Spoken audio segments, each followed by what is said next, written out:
Welcome to Pratap classes. दोस्तों, Pratap classes के YouTube channel पर आपका स्वागत है। तो आज है 7 अप्रैल 2026 और 7 अप्रैल 2026 के जितने भी इंडिया और वर्ल्ड के जो करंट अफेयर्स की क्वेश्चन बनते हैं आज उनका अपने डिस्कशन करेंगे।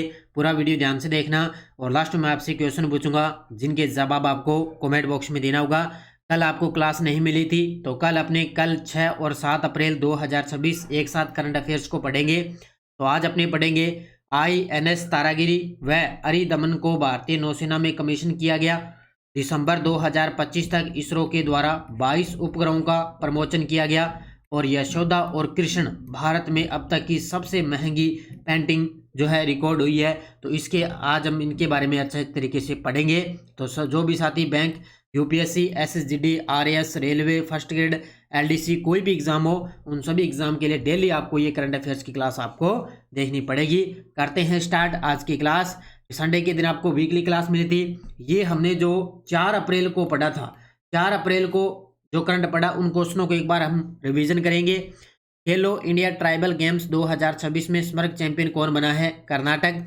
केंद्र सरकार ने विश्वविद्यालय अनुदान आयोग की सलाह पर किस संस्था को डीम्ड यूनिवर्सिटी का दर्जा दिया गया? तो वो है एनसीईआरटी। चंचल कुमार ने 1 अप्रैल 2026 को किस मंत्रालय के सचिव के रूप में कार्यभार ग्रहण किया? सूचना और प्रसारण मंत्रालय। भारत की संसद में सजे इतिहास के शब्दों में पिरोने वाली पुस्तक टाइटस ऑफ टाइम्स भारत से हिस्ट्री थ्रू मुरलस इन पार्लियामेंट का विमोचन किसने किया? उपराष्ट्रपति सीपी राधाकृष्णन जी ने। सीबीएसई बोर्ड और 22 राज्यों के सरकारी स्कूलों में किस कक्षा के छात्रों के लिए नया पाठ्यक्रम लागू किया गया? कक्षा 3 से 8। और हाल ही में चर्चित क्वेडेंगा वैक्सीन किस कंपनी द्वारा विकसित की गई? ताकेदा द्वारा। और Bharat coal gasification and chemical limited और महानदी कोल फील्ड्स लिमिटेड के बीच किस परियोजना के लिए समझौता हुआ? तो कोल टू अमोनिया नाइट्रेट परियोजना के लिए समझौता किया गया। तो ये परसों के क्वेश्चनों का हमने रिवीजन कर लिया है। अब अपने आज की क्लास में 6 और 7 अप्रैल करंट अफेयर्स की चर्चा करेंगे क्योंकि कल आपको क्लास नहीं मिली। संडे के दिन आपको वीकली क्लास मिल गई। टेस्ट वगैरह पीडीएफ वगैरह आपको इस टेस्ट सीरीज के अंदर आपको मिल चुकी है। तो मंथली मार्च महीने का टेस्ट पीडीएफ सब कुछ आपको इसके अंदर मिल चुका है। तो अब करते हैं स्टार्ट आज की क्लास और हम पढ़ेंगे आज की क्लास में जो एसआई का एग्जाम हुआ है। 2 दिन चले थे लगभग। तो मैंने कुछ टेलीग्राम पे कल शाम को मैंने डाल दिए, लेकिन कुछ एक क्वेश्चन बचे हैं वो आज आपको प्रूफ के साथ में मिल जाएंगे। लगभग ज़्यादातर जनवरी और फरवरी महीने से ही करंट एसआई के अंदर पूछा गया है।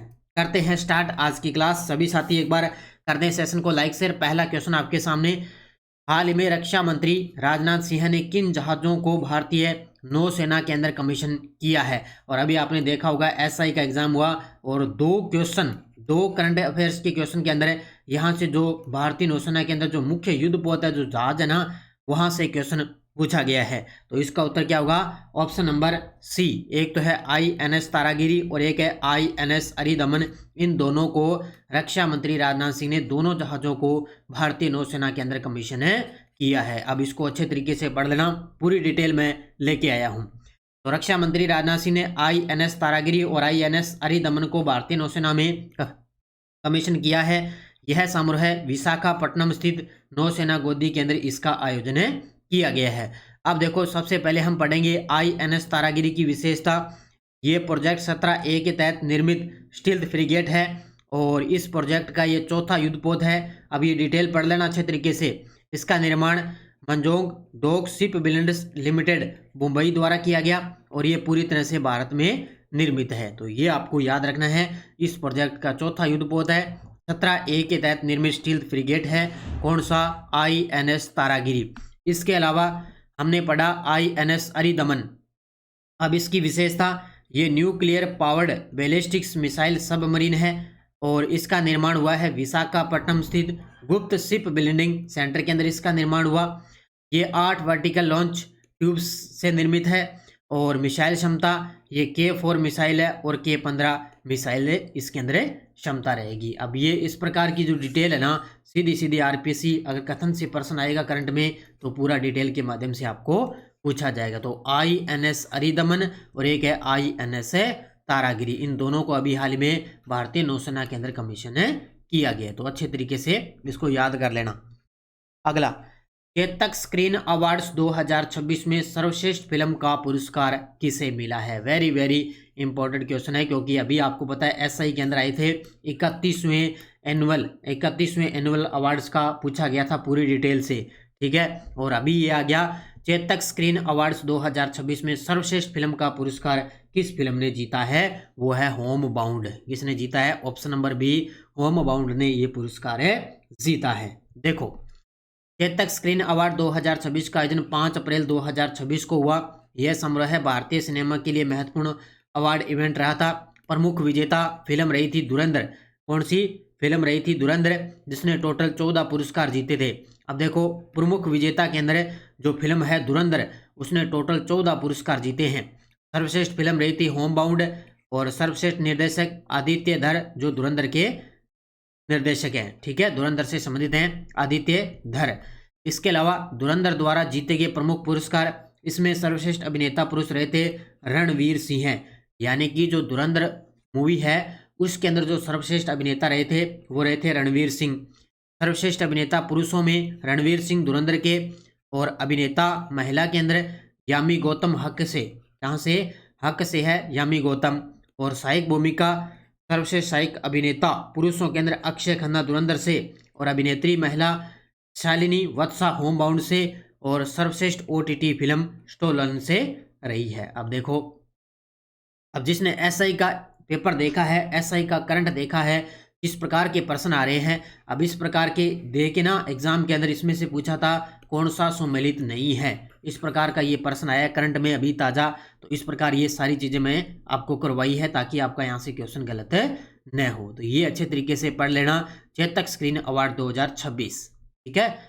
अगला, निम्नलिखित में से कौन सा कथन GSLV F16 के लिए सही नहीं है? ये कल जो 6 अप्रैल को एसआई का एग्जाम हुआ था उसके अंदर ये प्रश्न टपका है, GSLV F16 के बारे में सही नहीं है। देखो, GSLV F16 मिशन सूर्य तुल्यकालिका ध्रुवीय कक्षा में GSLV के साथ तीसरा मिशन है। पहला कथन गलत है, क्योंकि ये तीसरा मिशन नहीं है, पहला ही मिशन है। कौन सा है? पहला मिशन। श्रीहरिकोटा से 102वां ये प्रक्षेपण था, सही है। GSLV F16 भारत के भू तुल्यकालिका उपग्रह प्रक्षेपण यान की 18वीं उड़ान और स्वदेशी क्रायोजेनिक चरण के साथ 12वीं उड़ान है, ये भी सही है। स्वदेशी क्रायोजेनिक चरण के साथ GSLV की 9वीं परिचालन उड़ान रही है। तो ये दूसरा सही है, तीसरा भी सही है और चौथा भी सही है। इसने पूछा सही नहीं है, तो पहला इसके अंदर गलत है। बस इतनी सी गलती है कि ये तीसरा मिशन नहीं है बल्कि पहला मिशन है। ये कल है एसआई एग्जाम के अंदर प्रश्न छपा है, और ये प्रश्न है ना लगभग आया जुलाई 2025 का। अब देखो, जुलाई 2025 के अंदर निसार उपग्रह लॉन्च किया गया।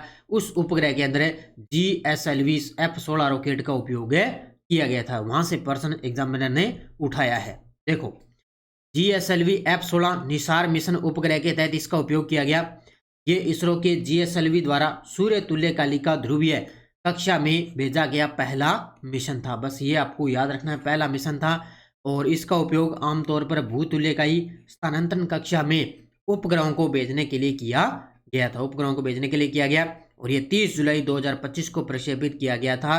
और ये GSLV F16 या निसार मिशन के रूप में इसको जाना जाता है। तो ये जुलाई 2025 की बात है। वैसे तो मैंने आपको ये जुलाई के अंदर करवाया था कि निसार उपग्रह है वो GSLV F16 रॉकेट के माध्यम से भेजा गया है। लेकिन इतना गहराई से क्वेश्चन आ जाएगा, ये आरपीएससी ने देखो इतना गहराई से प्रश्न दे दिया। निसार उपग्रह के बारे में नहीं पूछा, बल्कि जो रॉकेट गया था उसके बारे में ये देखो पूरा डिटेल यहाँ पे पूछा है। चलिए, ऐसा एग्जाम के अंदर ये क्वेश्चन आया है। अब फर्स्ट ग्रेड के अंदर इस प्रकार के क्वेश्चन आएंगे, इनको बढ़िया तरीके से पढ़ लेना, ठीक है। नेक्स्ट, दिसंबर 2020 से दिसंबर 2025 के दौरान इसरो के द्वारा 22 उपग्रहों का प्रमोशन किया गया था। इनमें से संचार और नेविगेशन से संबंधित कितने थे क्रमशः? देखो, अब लगभग दिसंबर 2020 से दिसंबर 2025 के दौरान इसरो के द्वारा 22 उपग्रहों का प्रमोशन किया गया था।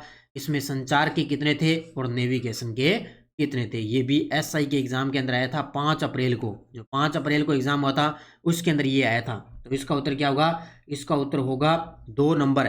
4 तो थे संचार के और 2 थे नेविगेशन के। उत्तर होगा इसका ऑप्शन नंबर 2 होगा। देखो डिटेल, अब दोबारा करवा रहा हूँ ताकि हो सकता है ये दोबारा आपको इसमें चेंजिंग हो सकता है, दोबारा क्वेश्चन देखने को मिल सकता है। तो इसरो ने दिसंबर 2020 से दिसंबर 2025 के बीच कुल 22 उपग्रह प्रक्षेपित किए। इसमें से देखो 7 तो पृथ्वी अवलोकन है, 4 संचार के हैं, 2 नेविगेशन है, 3 अंतरिक्ष विज्ञान है और 6 प्रौद्योगिकी प्रदर्शन से संबंधित है। ये आपको याद रखना है। अब हो सकता है अब ये दोनों पूछे थे, संचार के कितने 4 और नेविगेशन के 2, ये पूछा था। अब आगे हो सकता है पृथ्वी अवलोकन या अंतरिक्ष विज्ञान से पूछ सकता है। इसके अलावा सबसे अधिक उपग्रह पृथ्वी अवलोकन के 7 और सबसे कम उपग्रह नेविगेशन के 2 रहे थे। इसमें चंद्रयान 3 और आदित्य L1 उपग्रह परियोजनाओं में किसी भी प्रकार की लागत में कोई वृद्धि नहीं हुई। हालांकि चंद्रयान 3 और आदित्य L1 उपग्रहों के लिए क्रमशः 28 माह और 46 माह की समय वृद्धि हुई थी। तो ये क्या है, जो जितने भी उपग्रह प्रक्षेपित किए हैं उनमें कुल कितने संचार के थे, कुल कितने नेविगेशन थे, कुल कितने पृथ्वी अवलोकन थे। अब ये प्रश्न देखो आरपीएससी ने एसआई के एग्जाम के अंदर ये पूछा है। अगला, यशोदा और कृष्णा पेंटिंग में भारत में अब तक की सबसे महंगी पेंटिंग बनने का रिकॉर्ड कब तोड़ा है। तो ये देखो अब के सामने तस्वीर में, यानी कि यशोदा और कृष्ण पेंटिंग ने भारत ने अब तक की सबसे महंगी पेंटिंग बनी है। ये देखो आपके सामने तस्वीर के अंदर है और ये रही है 167.20 करोड़ की। कितनी, ऑप्शन नंबर है सी 167.20 करोड़, यानी कि 17.98 मिलियन डॉलर के अंदर बिकी है। तो इसकी नीलामी हुई है। देखो यशोदा और कृष्ण ये कलाकार हैं राजा रवि वर्मा। लगभग 1890 के दशक में ये बनाई गई है मूर्ति और भारत में अब तक की सबसे महंगी पेंटिंग है और लगभग 167.20 करोड़ रुपए के अंदर ये पेंटिंग बिकी है। कहाँ पे, मुंबई के अंदर। और भारतीय कला और नीलामी इतिहास के अंदर रिकॉर्ड तोड़ने वाली ये पेंटिंग रही है। तो ये आपको याद रखना है, यशोदा और कृष्णा से संबंधित है। राजा रवि वर्मा के द्वारा ये तैयार की गई, 167.20 करोड़ के अंदर ये पेंटिंग बिकी है।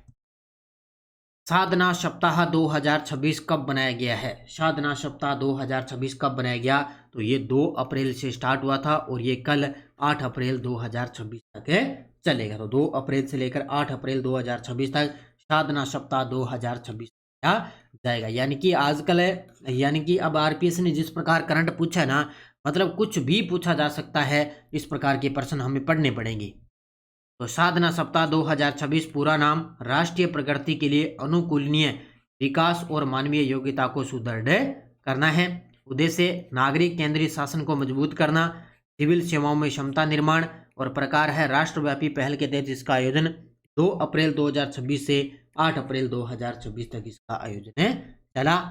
कौन कौन रहे आयोजक संस्थाएं, कार्मिक और प्रशिक्षण विभाग, क्षमता निर्माण आयोग और कर्मयोगी भारत है वो इसके अंदर मुख्य संस्थाएं रही। और मुख्य लक्ष्य समूह सिविल सेवक और नागरिक इसके अंदर शामिल है, इनका लक्ष्य रहा था। ठीक है, तो ये कौन सा आ गया, साधना सप्ताह 2026। भारत में कर साथी प्लेटफॉर्म किस उद्देश्य से लॉन्च किया गया है। भारत में कर साथी प्लेटफॉर्म है वो किस उद्देश्य से लॉन्च किया गया, तो ये टैक्स फाइल करने की प्रक्रिया को आसान बनाने और यूजर अनुभव बेहतर बनाने के लिए भारत के अंदर कर साथी प्लेटफॉर्म लॉन्च किया गया है। तो इसका उत्तर क्या होगा, option number B, tax file करने की प्रक्रिया को आसान बनाना और यूजर है उनको अनुभव बेहतर बनाने के लिए इसको लॉन्च किया गया है। हालांकि इस प्रकार का प्रश्न हमें करवाना पड़ेगा क्योंकि एग्जामिनर इसको वही पूछ सकता है अच्छे तरीके से। प्लेटफॉर्म का नाम है कर साथी, उद्देश्य टैक्स फाइल करने की प्रक्रिया को आसान बनाना, यूजर अनुभव को बेहतर बनाना, मुख्य विशेषता एआई पासवर्ड असिस्टेंट जो टैक्स देने वालों को 24/7 मार्गदर्शन देता है। और इसको लॉन्च किसने किया, भारत का जो आयकर विभाग है उसने कर साथी प्लेटफॉर्म लॉन्च किया है। कर साथी की शुरुआत एक व्यापक सुधार एजेंडा का हिस्सा है जिसका नेतृत्व केंद्रीय प्रत्यक्ष कर बोर्ड कर रहा है, यानी कि CBDT है वो है केंद्रीय प्रत्यक्ष कर बोर्ड, वो इसका नेतृत्व कर रहा है। कर साथी का जो विभाग है वो कौन सा है, आयकर विभाग, जिसने क्या है टैक्स फाइल करने की प्रक्रिया को आसान बनाना, उसके लिए इन्होंने कर साथी प्लेटफॉर्म लॉन्च किया है। ठीक है, अच्छे तरीके से पढ़ लेना। अब देखो वन लाइनर आपके सामने, ये भी दोनों के दोनों ऐसा एग्जाम के अंदर आए हैं। डेनमार्क के प्रधानमंत्री का नाम क्या है जो हाल ही में ग्रीनलैंड के मामलों में चर्चा में रहे, तो मेटे फ्रेडरिक्सन। अब देखो अब जितने भी मैं लगभग वन लाइनर में ना कम से कम 5 से 6 दिन आपको जितने भी लगभग जो चर्चा में प्रधानमंत्री है ना वो मैं आपको डेली करवाऊंगा। तो डेनमार्क के प्रधानमंत्री हैं मेटे फ्रेडरिक्सन और उस अमेरिकी विशेष दूत का नाम क्या है जिसने अमेरिकी ईरान वार्ताओं से पहले 3 फरवरी को इजराइल के प्रधानमंत्री से मुलाकात की, वो है स्टीव विटकोफ। अब ये इसका तो कोई मतलब नहीं है, वैसे कितना गहराई से प्रश्न ये पूछा गया है। अब देखो उस अमेरिकी विशेष दूत का नाम पूछ लिया जिसने क्या है अमेरिका ईरान वार्ताओं से पहले 3 फरवरी को इजराइल के प्रधानमंत्री से मुलाकात की, तो वो था स्टीव विटकोफ। अब ये कितना गहराई से प्रश्न है, ये तो इस प्रकार के छोड़ने वाले क्वेश्चन होते हैं, लेकिन हमें लगभग जो चर्चा में प्रधानमंत्री है ना उनको देश के जितने में उनको याद करने पड़ेंगे। और ये टेलीग्राम ग्रुप है, इस पे कल मैंने लगभग प्रूफ डाल दिए और बाकी जो पेपर में और बचे हैं वो आज आपको अच्छे तरीके से मिल जाएंगे। ये देखो मैंने टेलीग्राम पे डाला था पाटना पक्षी बैंड छरी डांड वाला, और ये देखो कल एसआई के एग्जाम के अंदर ये प्रश्न आ चुका है। ये देखो पूरी डिटेल मैंने डाली थी, फर्स्ट ग्रेड के अंदर भी आपको मिल जाएगा, और ये देखो टेलीग्राम पर भी मैंने डाली थी। पिछले वीडियो का क्वेश्चन क्या था, एडवांस टेक्नोलॉजीज के क्षेत्र में भारत का पहला क्वांटम कंप्यूटर 14 अप्रैल 2026 को कहां लॉन्च होगा, अमरावती आंध्र प्रदेश के अंदर। बहुत सारे विद्यार्थियों ने बड़े गजब के जवाब दिए, उन सभी को बहुत बहुत शुभकामनाएं। अब देखो क्वेश्चन फॉर यू, लखपति बिटिया योजना किस राज्य सरकार द्वारा शुरू की गई, महाराष्ट्र, उत्तर प्रदेश, दिल्ली, राजस्थान। इसका जवाब आपको कमेंट में देना है। आज आपको नेक्स्ट डोज नहीं मिलेगी क्योंकि कल अपने जो एसआई एग्जाम के अंदर आए हुए हैं कल से मैं स्टार्ट करूंगा, जो पॉलिटिकल है या ज्योग्राफी है कोई भी क्वेश्चन आए हैं इंडिया से रिलेटेड वो आपको कल मैं करवाऊंगा, ठीक है। और ये बुक बाजार के अंदर उपलब्ध है, फर्स्ट ग्रेड की 1.0, अभी आगे 2.0 भी आएगी। और ये स्कूल व्याख्याता की टेस्टरी चल रही है अपनी प्रताप क्लासेज एप्लीकेशन में, और सेकंड ग्रेड शिक्षक पीटी थर्ड ग्रेड की टेस्ट सीरीज है, एलडीसी है, सीएटी है, इन सब की टेस्ट सीरीज चल रही है। और इनके अंदर आपको राजस्थान का मार्च महीने का टेस्ट और पीडीएफ भी आपको इसके अंदर मिल चुके हैं, तो जरूर आप इनको ज्वाइन करें अच्छे तरीके से। ये थी आज की अपनी क्लास 6 और 7 अप्रैल 2026 की। तो ये कंटिन्यू क्लास आपको मिलती रहेगी, बस मेरे साथ आप पढ़ो, निरंतर पढ़ो, जितना आपको मैं कंटेंट दे रहा हूँ बस उतना काफ़ी है। ज़्यादा आप करंट के अंदर अगर गहराई से जाओगे तो आपका जो है सब कुछ करंट है वो गोलमाल है हो जाएगा। तो बस मात्र 15 मिनट की क्लास एक अच्छे तरीके से पढ़ो, आपका करंट का क्वेश्चन नहीं होगा। तो सभी साथी कर दें वीडियो को जाते जाते लाइक शेयर। धन्यवाद, जय हिंद, जय भारत, जय राजस्थान।